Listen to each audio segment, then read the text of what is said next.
You are listening to the Gate 7 International Podcast, a podcast connecting Olympiacos fans from Melbourne to Baltimore, from London to Piraeus. We are 4 Olympiacos fans from every corner of the world, bringing you news and interviews of the team you love in English. With new episodes twice a week, you'll never lose the latest updates and stories of the team you love. This is our team, our city, and our land. Man Aoniro Trello. You're listening to the Gate 7 International Podcast.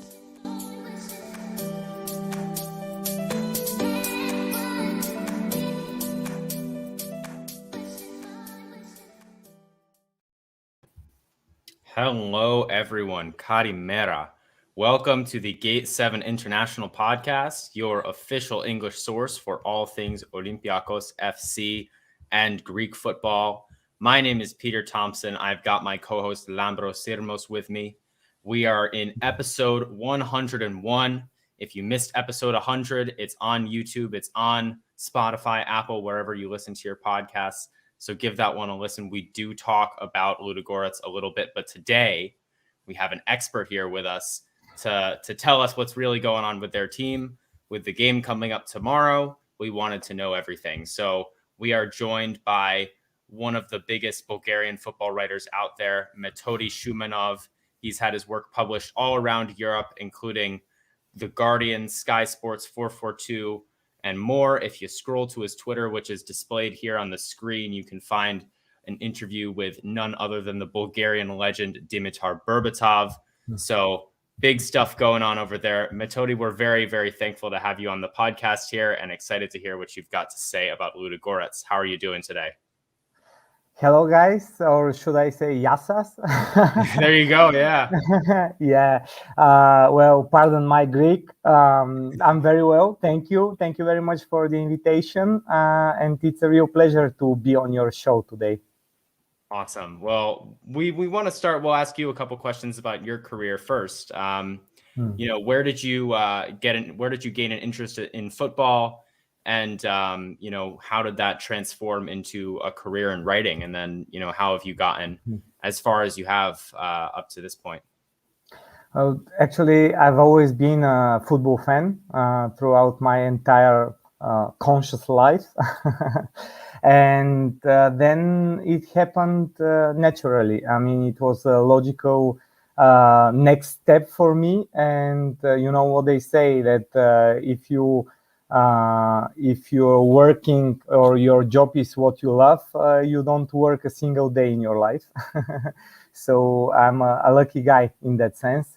And actually, Ludogorets were one of the reasons I got access to the Guardian, and I became part of their network across Europe, because the first time when Ludogorets entered the Championsleague group stages, it was back in 2014, and they were totally unknown across Europe. So I got the chance to write a piece on Ludogorets and their rise to prominence for the Guardian, and they opened some fantastic doors for me in European football and across the entire journalistic field. Very cool. And I don't want to, you know, you don't have to say anything if you don't want to, but do you have a specific team in Bulgaria that you support? Is it Ludogorets, or do you try to keep impartial? It's not Ludogorets. It used to be another club, but I'll keep it to myself. Yeah. Prefer not to speak. That's very smart. Experienced journalist right here. Yeah, exactly.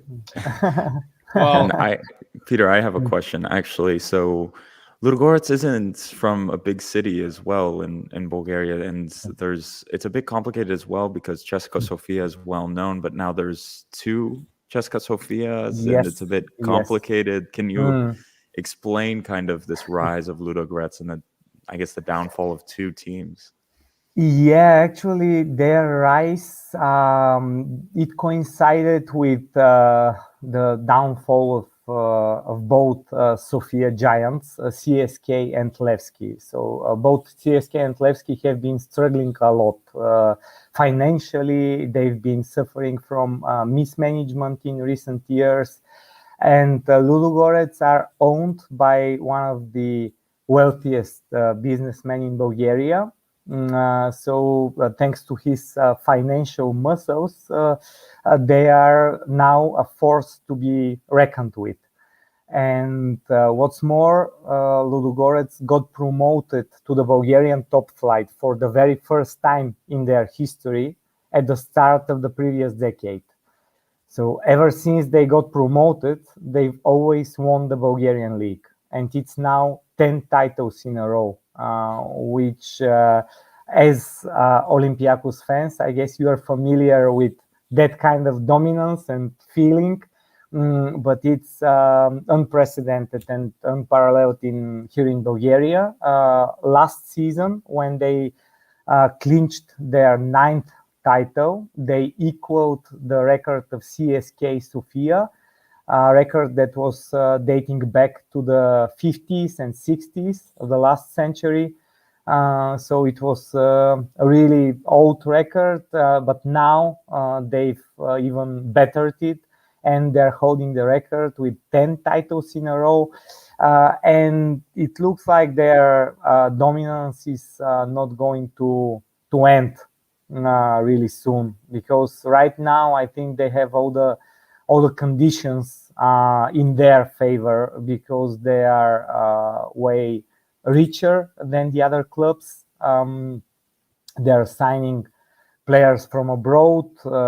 You can think of them as a little version of Shakhtar Donetsk, if you want, because, or at least in the past, they used to sign a lot of Brazilian players. They still have this Brazilian connection.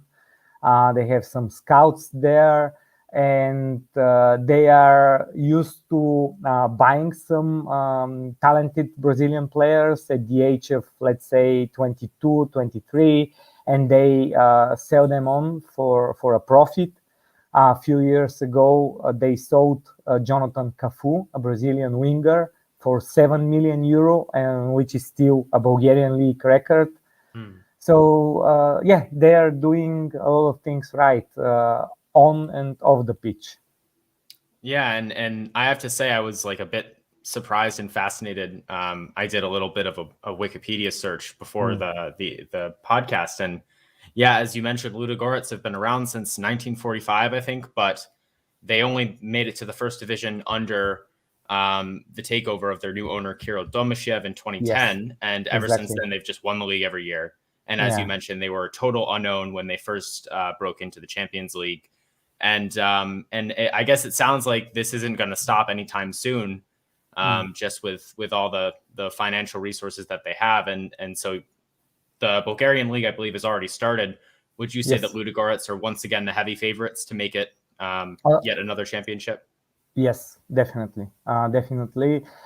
So before 2010, as you mentioned, they weren't even on the footballing map. But then this guy you just mentioned, Kirill Domashiev, he put them on the footballing map, and he turned them into a proper force. And they're based in the town of Razgrad. So its population is around, let's say, 35,000 people. And to give you a context, the entire population could fit in the stands of the national stadium in capital Sofia. And we can still have a few thousand seats left empty. So it's not a big town, and they are now famous for their football team. They are proud of it, of course, after 10 titles in a row. There are a lot of things going right and in their direction.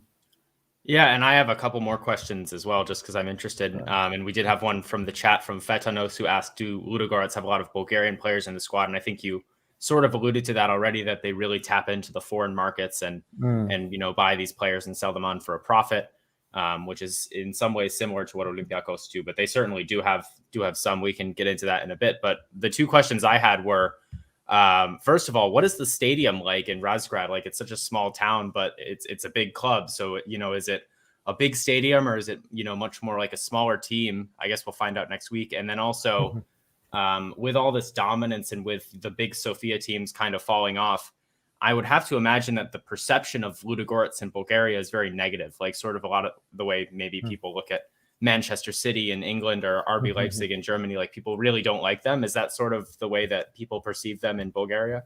The new rich people in town, you mean? Yeah, the rich kids. Yes. I think that's true. Well, to answer your first question, by the way, yeah, it's a small stadium. It's a new one or a rebuilt one with some new stands. There is a nice story around one of the stands. It is named after one of the ex-players, Cosmin Moții, Romanian defender. Because back in 2014, when Ludogorets entered the group stages of the Champions League for the first time, he's a defender, but he had to stay in goal in the qualifier against Steaua Bucharest of all teams, and he used to play for Dinamo Bucharest. So there was this little rivalry there, and he managed to save a few shots from the spot, and he helped Ludogorets advance to the group stages. After that match, Ludogorets owner Domușciev, he was so happy with Moți's performance that he promised that he would name the new stand of the club stadium after Moții, and that's exactly what happened. So now you have the Moții stand in Razgrad, and yeah, it's not a big venue.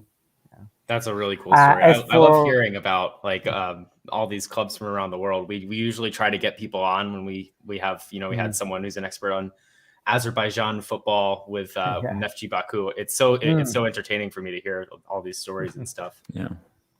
Yeah, thank you. As for your second question, that's the case.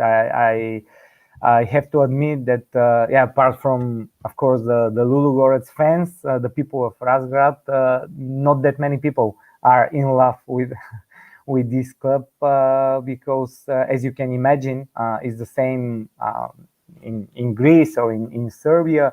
There are usually like duopoly, the two local giants, most of them. And it used to be this way here in Bulgaria, but both Levski and CSK, as I just mentioned, they haven't won the league in ages, and a lot of their fans are upset both with their own team and with Ludogorets because of their dominance. It's so interesting. It's almost like if a Greek billionaire bought like Asteras Tripoli or one of these teams, like provincial teams that are you could say decent. So, yeah, just like took over, and I think in Athens they would like go down to Tripoli and just burn down the stadium if that happened, to be honest with you. But yeah, they have a habit of doing this. So I guess I want to ask on the gaming side, against Mura, the game finished 0-0 the first game. And then it was 1-1 until Ludogorets opened it up. What were the expectations of that game? Were people disappointed it took so long for Ludogorets to come out on top? What were people thinking about Ludogorets after the two games? I think people were a bit surprised that it took so long for Ludogorets to break Mura, and they were considered favorites, but that's the thing with those Champions League qualifiers in the middle of summer. They are so tricky, and we've seen in the past few seasons that Ludogorets also had some unsuccessful European campaigns, and the owner of the club is not that patient with the coaches. So once they go out of Europe, if it's too early, according to him, they get sacked. So I think that by reaching this round of the Champions League qualifiers, Ludogorets have secured European football at least until Christmas. because they will play worst case scenario in the Conference League. So I guess, the current coach of Ludogorets, his job could be considered safe, at least for now. But let's see how the matches with Olympiacos go. So if they suffer, let's say, a heavy defeat, the Ludogorets owner might act. Let's put it this way. And we have a couple questions in the chat as well, along the same vein, from Fetanos as well as from Alexander Machrianis. Basically asking, what are Bulgarian journalists and fans expecting? What do they think of Olympiacos? Who do they think is the favorite? And do you think, Ludogorets fans will be very upset if they go out, or, do they see it as understanding or as an even draw? Yeah, I think that realistically, Olympiacos are the much bigger name out of the two, and they are considered the favorites and the heavy force. And Ludogorets are slightly perceived as the underdogs, and that's what Ludogorets sports director Petrichev said earlier this morning, that the draw for this round has been very tough for Ludogorets, and it's an uphill task for them to come up against a club of the size and level of Olympiacos. So maybe I missed at the start of our conversation to explain the name of the Ludogorets team, where it comes from. So it translates roughly as the team from the Crazy Forest, because Crazy Forest is a geographical area in the northern part of Bulgaria, and this is where the town of Razgrad is based. So Ludogorets is related to this geographical area, and it translates as Crazy Forest. And they like to say about themselves that they are capable of producing some crazy games and crazy moments on the pitch. So this is what the director of Ludogorets said earlier today, that they need another crazy game, another crazy performance to put in against Olympiacos to go through, because I think they realize that they are in the position of the underdog here. So I guess this is a good time to get into it. We've heard reports in Greece that the top striker of Ludogorets has been sent to train with the B team. There's been talk about former Olympiacos Linky Sotiriou, the Cypriot striker, is going to play. We've also read about Despodov, the striker who came from, was it Cagliari in Italy, played on loan last season. Are these the danger men we should be worried about? I've also heard the name Vanderson, I think. I'd assume Brazilian. What are the strengths? What's the formation? And who should we be worried about? Who should we be watching? Well, a player you shouldn't be definitely worried about is Claudiu Cheșeru, the Romanian striker, because strangely he is out of the squad, and he didn't play against Mura. And I think some media outlets have suggested that he has fallen out of favor with the Ludogorets coach, even though he's one of the best paid and the highest paid players on the team. And he's the best goal scorer in Ludogorets history. So it comes as a huge surprise that he's not going to play. And for some reason, I can't say definitely why, but there are some suggestions maybe that he's going to miss those two clashes, which I think is a plus for Olympiacos, because he's a really, really experienced player. Knows how to position himself very well. So it's some good news for Olympiacos that he's not going to play. Apart from that, the guys you just mentioned, Kirill Despodov, a Bulgarian international. He used to play for CSKA Sofia, then he went to Cagliari. And then he returned to Bulgaria and signed for Ludogorets, which upset a lot of CSKA fans because they didn't want to see him in the Ludogorets shirt. But he has started the season really well, and he's in very fine form. He can also take and execute some free kicks, so you can definitely keep an eye on him. And Vanderson, even though he's a Brazilian, he also holds a Bulgarian citizenship, and he's a Bulgarian international. So he's a technically gifted player, as almost every Brazilian. And also, I would say Cauli Oliveira, another Brazilian player. He used to play for Paderborn in the Bundesliga, so it was impressive that Ludogorets managed to buy him from Paderborn.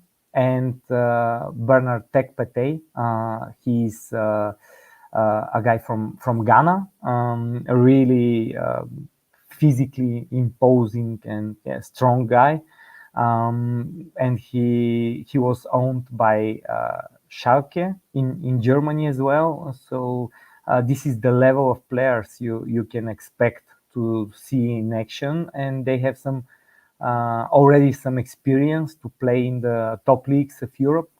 So I don't expect them to be really afraid of what comes next. Yeah, well, I mean, even just looking over the squad myself, I noticed a few of the names that you had just mentioned, and it is really a lot of names that have a lot of experience, both in Bulgaria or in Europe internationally. So it's definitely a strong squad, and it's no surprise that they've really dominated the league in Bulgaria as well. How would you say that the team? How would you say they are defensively? It seems like usually they line up in a 4-2-3-1 or maybe 4-3-3 from what I can tell. Is there a specific weak points in the back that Olympiacos could maybe target, or are they generally just very strong? Well, the thing is that they have a new coach. The guy came in January, and then they signed a few new players. The goalkeeper, they signed him recently. So there are some new faces in the squad, and I think they need some more time to adjust to the tactical approach. And that's the thing, as I've already mentioned, they have to play their biggest games of the season very early in July and in August, and that will define their season in the months to come, because the league title in Bulgaria is considered a must, and in Europe is where they should perform and show what they're capable of. And let's see if they can get the better of their nerves and deliver a performance, because they still get to know each other, to apply the ideas of the coach on the pitch, because the coach is a young guy. He comes from Lithuania. Fun fact about him, I think he participated in the Lithuanian version of Who Wants to Be a Millionaire, the TV show. And that's how he later funded his studies in the UK. He went to the university, and he paid for his stay in the UK. No, so way. he's That's great. yeah, That's a brilliant story. it's a great story, yeah. And it's he's considered to be really intelligent, and forward thinking.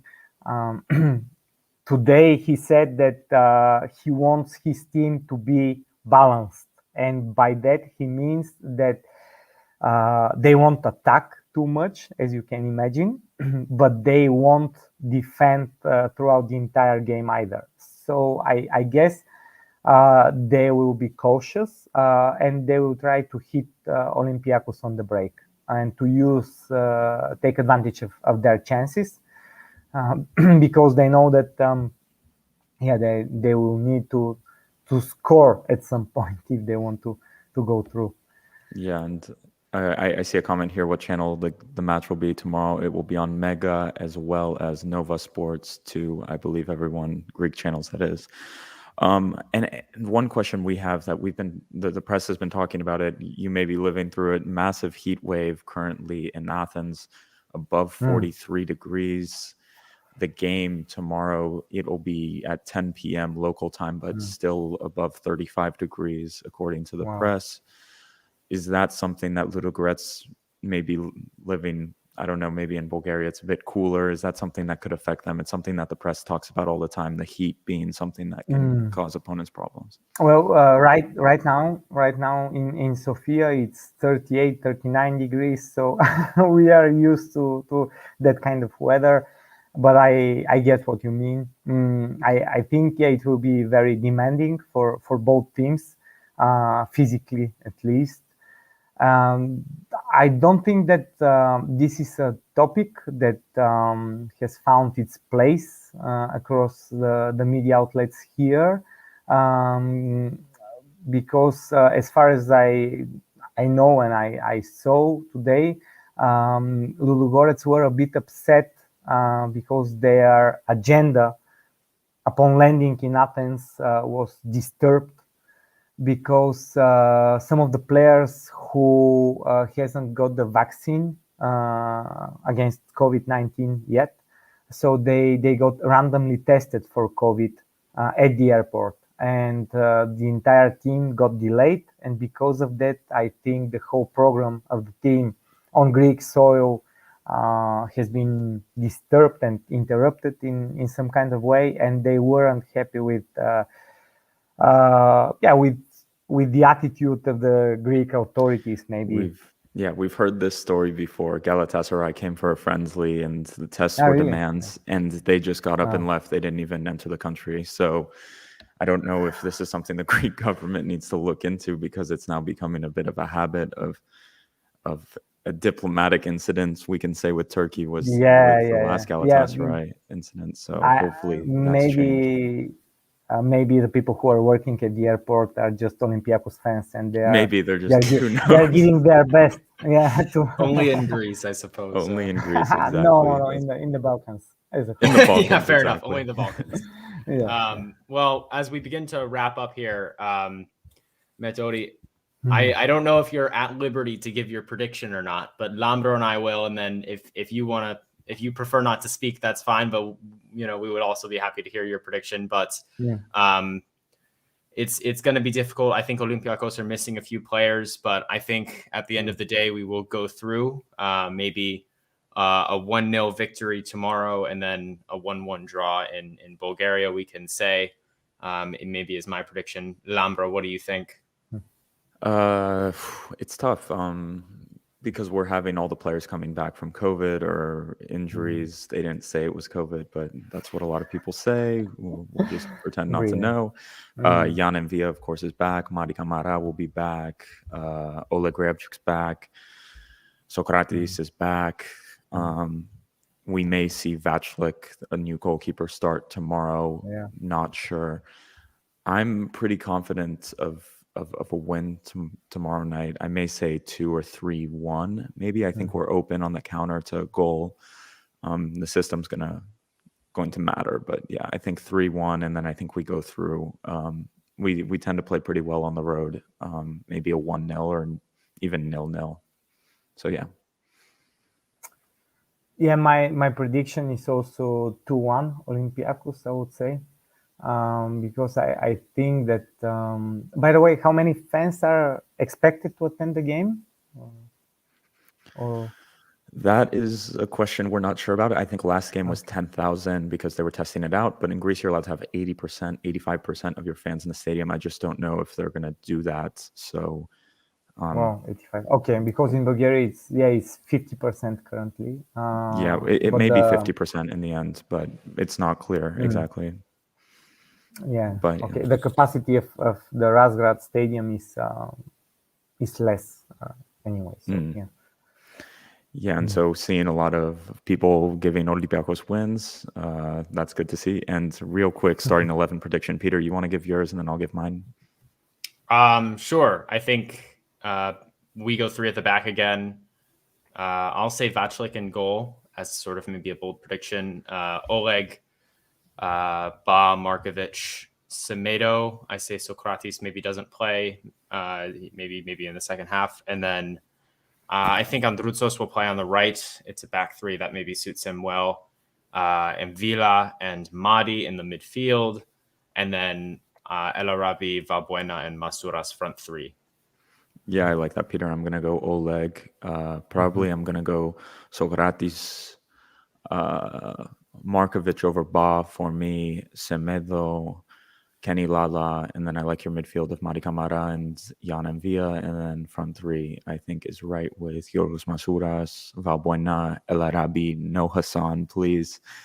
And yeah, I think that's my starting 11, guys. I like 3-4-3 in this game as well. So no Cisse at left back. We just saw that comment. No. Anyway, I think that's about it, guys. Peter, you want to wrap up? That's about all I got. Metodi, want to thank you so much for coming on. We really enjoyed talking to you, man.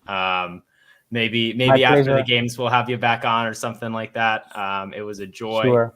And folks, if you want to learn more about Bulgarian football, this is the guy right here. Has written all over Europe in some of the big news outlets. So make sure to check him out. His Twitter is on the screen if you're watching on YouTube, but if you're listening on audio, it's Shuman, Skoo. So go ahead and give him a follow. Thank you, everybody, so much for listening today. Even though it's a short one, we appreciate you listening, especially if you've made it this far. Make sure to give us a follow, like, comment, subscribe if you're watching on YouTube. Thank you so much to everybody who's given us a nice little comment in the chat. Enjoy the game tomorrow. It's going to be a big one. If you're in Greece, stay cool. Make sure to get in the water if the water is also not 35 degrees. And either way, we will be coming to you live after the game for a quick post-game chat. So enjoy, and we will see you very soon.